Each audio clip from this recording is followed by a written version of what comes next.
Ao assumir, a ministra da Secretaria de Direitos Humanos, Maria do Rosário, falou da necessidade de uma comissão da verdade para pôr luz no período do governo militar.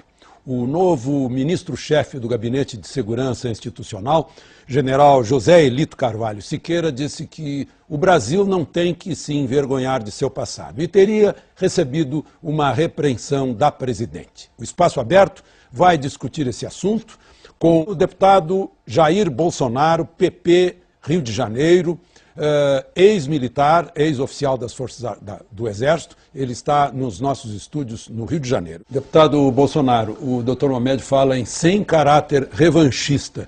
Como é que o senhor vê essa ideia? Parece que o senhor acha que há uma revanche nessa comissão, né? Não há a menor dúvida, Alexandre. Agora há pouco tu acabou de falar, Fidel Castro enviava dinheiro ao Brasil para financiar o quê? Uma democracia? E já começa com uma piada. Quem acha que Fidel Castro queria impor uma democracia e derrubar um possível regime ditatorial em nosso país. Gostaríamos que isso tivesse que se apurar, que fosse apurado também na Comissão da Verdade. E, Alexandre, os integrantes da comissão, 7 indicados pela Presidente da República, é uma comissão completamente parcial.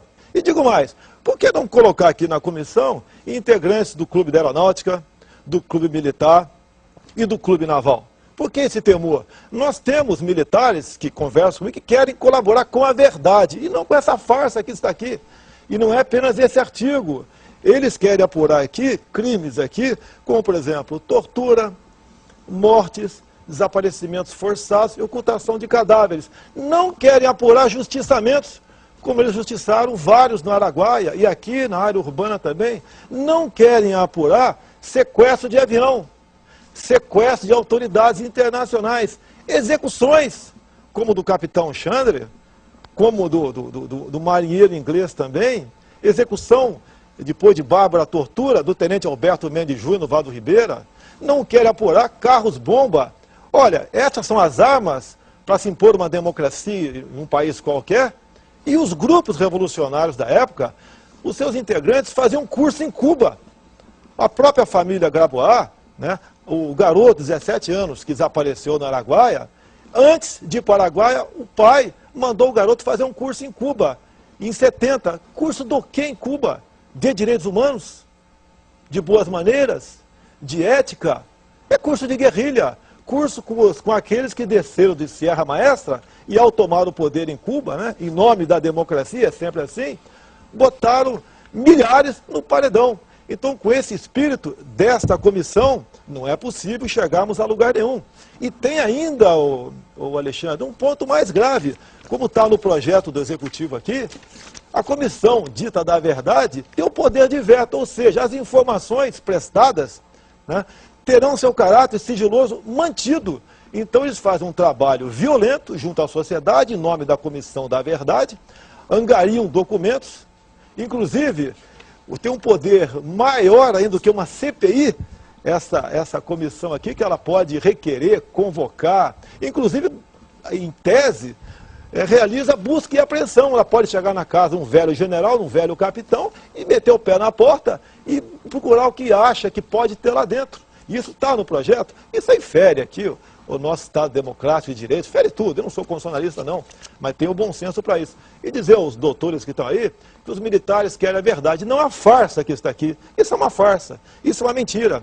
E devemos dar graças a Deus que os militares assumiram em 64, e não assumiram porque quiseram não. Eles foram impulsionados. Se vocês forem às bibliotecas, na Câmara dos Deputados, são excelente. Eu posso até entender que o do povo não tem acesso a tudo isso. Mas os senhores dois estudados têm biblioteca excelente. Toda a mídia impulsionou o militar para assumir o governo. A Igreja Católica, as mulheres em passeata nas ruas, né, os empresários, os agricultores. Porque nós estávamos partindo, né, a passos largos para uma ditadura do proletariado. Os militares conseguiram botar um ponto final nisso aí. Aniquilaram a guerrilha do Araguaia. Se não tivéssemos feito aquilo naquele momento, no mínimo hoje nós teremos uma FARC no coração do nosso país. O Brasil deve muito aos militares. E ao nos chamar de torturadores, pelo amor de Deus, volte um pouquinho mais atrás no tempo. Vão à história da Segunda Guerra Mundial. o valente e bravo soldado alemão, não podemos discutir isso daí, preferia se entregar ao soldado brasileiro, porque era tratado com dignidade. Ou seja, nós tratávamos até os temíveis alemães com dignidade. E nesse governo nosso, nós assumimos, fomos impulsionados a isso e entregamos. Não se tem notícia em país no mundo qualquer que um Estado, que um regime forte entregou para a democracia, né, anistiou a todos, inclusive muitos que eles não queriam anistiar, o militar foi além do que era proposto pelo Congresso naquele momento e trouxe todos para cá, e agora vocês partem para um revanchismo barato. Nós não podemos admitir isso aí, isso é uma farsa. Se não tem medo da verdade, vamos botar os integrantes nossos na comissão, abrir tudo que chega lá ao público, tudo. E eu até me comprometo, tem muitos colegas meus, mais antigos, da loja, que querem colaborar, mas não com essa farsa que está aqui. Certa vez eu perguntei a Brizola sobre o recebimento de dinheiro cubano, que teria sido desviado por ele. Ele me respondeu assim: mas companheiro, o que é anistia se não esquecimento? Se essa comissão tivesse os dois lados, o senhor concordaria com ela? Resgate da verdade com representantes dos dois lados. Sim.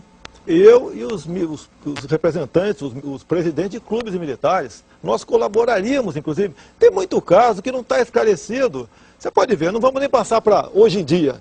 Você pode ver 2 pesos e 2 medidas. Na comissão aqui, os integrantes têm que estar comprometidos com a democracia e com os direitos humanos. E este governo tudo fez para encobrir o caso Celso Daniel, que ele foi, mais do que claro, que ele foi sequestrado, torturado barbaramente para revelar dossiês, e depois foi executado. E depois o advogado Grignal esteve na região de Santo André para transformar aquilo em um crime comum. Então eles não querem a verdade. Dizer também ao professor que ele está equivocado. As Forças Armadas não estão resgatando credibilidade nenhuma. Em qualquer momento da história do Brasil, as Forças Armadas sempre estiveram nos primeiros lugares no tocante ao respeito e admiração do cidadão. Inclusive o presidente Médici, quando ia ao Maracanã, ele era aplaudido.